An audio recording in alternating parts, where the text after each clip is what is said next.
El calificativo de gochos se utiliza para referirse a ciertos andinos venezolanos. Para algunos es ofensivo, para otros es un orgullo, que se relaciona y tiene su origen en la Revolución Liberal Restauradora iniciada el 23 de mayo hasta el 23 de octubre de 1899, que tuvo como finalidad derrocar el gobierno del presidente Ignacio Andrade, momento en el cual emergen los andinos en la vida política del país y comienza su período de dominación casi ininterrumpida por más de 8 décadas. Encabezadas por Cipriano Castro, Juan Vicente Gómez, Eleazar López Contreras, Isaías Medina Angarita y finaliza con Marcos Pérez Jiménez, que gobierna hasta el 23 de enero de 1958. Posterior a esto pasará tiempo para que otro gocho, Carlos Andrés Pérez, tomase la silla de Miraflores en 1974. Venezuela.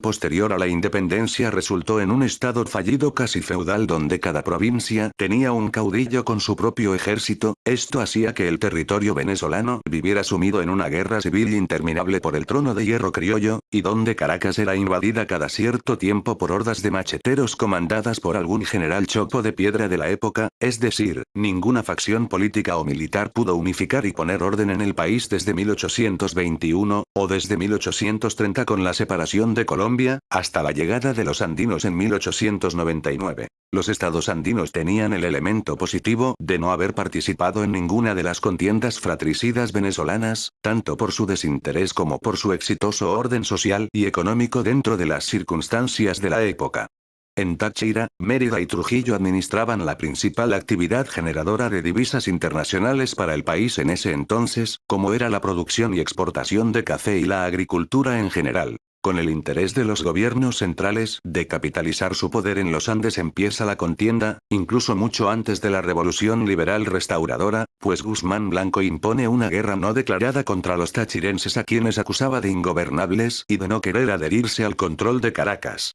Después de décadas de conflicto político contra la imposición de funcionarios orientales o caraqueños en las presidencias o poderes regionales de lugares como San Cristóbal, La Grita o Mérida, surge un personaje a quien se le suele atribuir propiamente el término de gocho, y se trata de Cipriano Castro, nacido en Capacho, quien con 60 hombres inicia una rebelión en mayo de 1899, entrando triunfante el 22 de octubre de ese año en Caracas.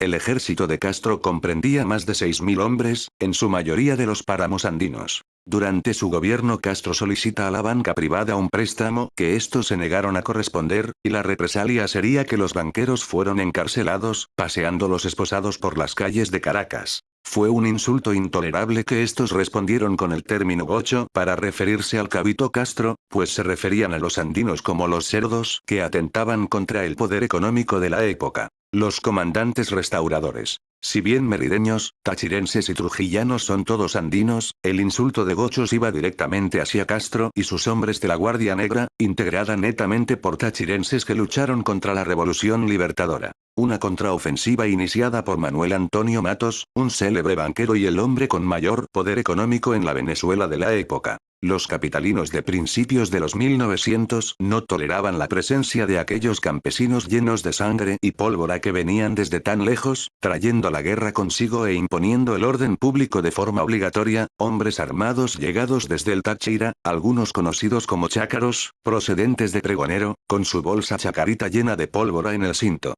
Muchos andinos se ofenden cuando se les trata de gochos de forma peyorativa. Las razones de dicha molestia son comprensibles, si se toma en cuenta que el diccionario refleja que su significado es cerdo o sucio.